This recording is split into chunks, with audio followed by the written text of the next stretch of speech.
A few more comments about the Djokovic versus Thiem match and about what it suggests in terms of Djokovic's ability to challenge Federer's title at the Australian Open.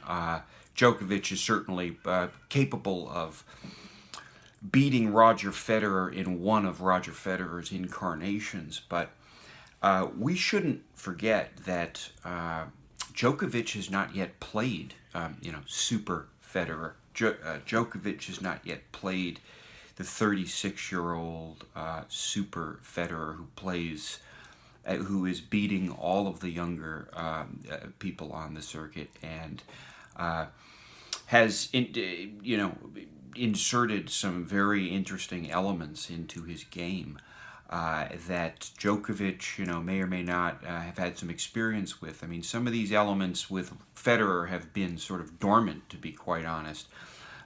He's always had great shots, but he just sort of he tailored his backhand. And what I noticed in some of the early rounds in the Hopman Cup is that Federer is also working on his forehand.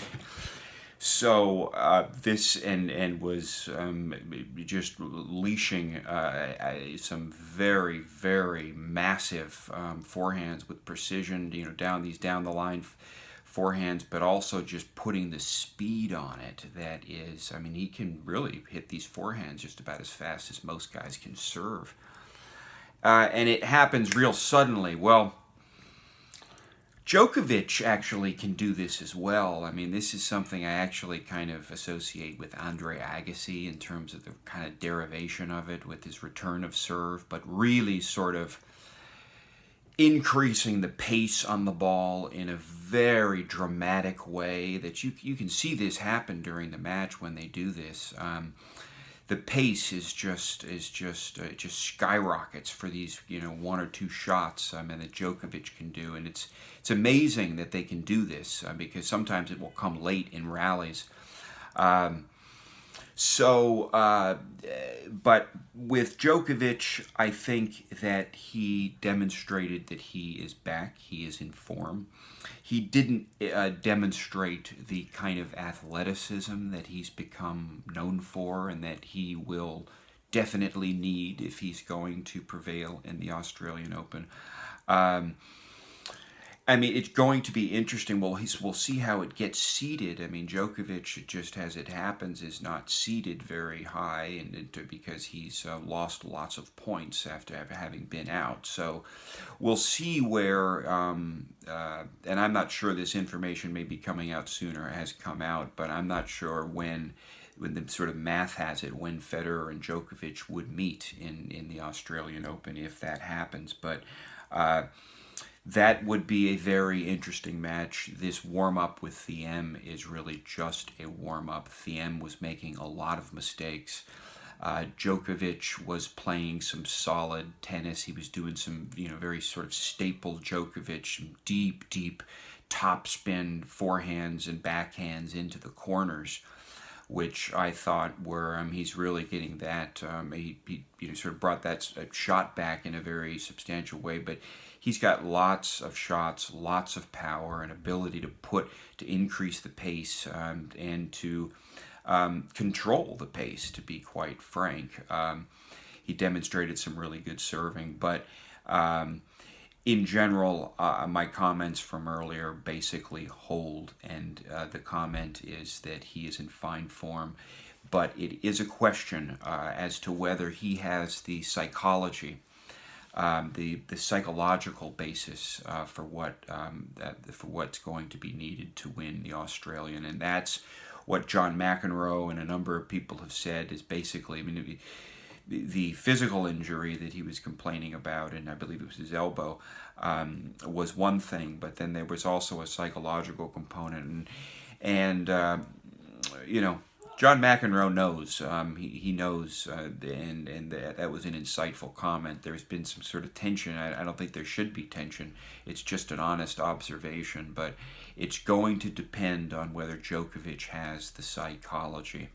I suggested earlier that the idea that he has something to prove And the idea also that people are a little more are warming up to Djokovic because he's been gone for so long. So I think people are a little more, amiable toward him. Even I feel like it's really great to see him. It's great to see him competing. As I said earlier, he Federer gets all the likes, as it were, in a way. But I mean, Djokovic has obviously millions and millions of fans. But he doesn't always get described as the most, as the nice and amiable guy that he in fact is. I mean, he's got a great personality. He's a great sportsman. It's great to see him back. My final comment will be this: the way he played today, based on the way he played today, I don't think he beats Super Federer. That I don't think that'll cut it to beat Super Federer. Probably not even close, to be honest. I mean, it really all depends on whether Djokovic can warm up and get into a rhythm. And he hasn't had any warm ups, but it all depends on. He doesn't need warm ups. The early rounds of the Australian, I mean, if he can put away Dominic Thiem in fairly short shrift, he can use the early rounds of the Australian to warm up. That's fine. And you know what?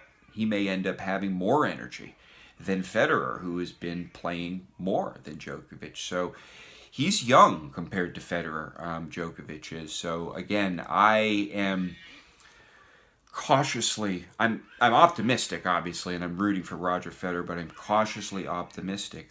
It is a very well-appointed field. Listen, Kei Nishikori and Andy Murray, they're not going to be there, but there's always a few that aren't at these things anyway. I mean, we have a very competitive field in the Australian Open. There is no question about that. There's all sorts of bidders. There's all sorts of bidders. Roger sits at the top, and there is all sorts of bidders. Who are they? David Goffin, Zverev, Dimitrov, Nadal, Djokovic, Wawrinka. I mean, we've got players who can win this thing. There's a whole number of players that can win this thing. I think it's one of the most exciting Australian Opens in history, in a way, if you think about it. I don't know. Let me know in the comments, but it's not coming to mind an example in history where you have so many possible contenders, possible champions.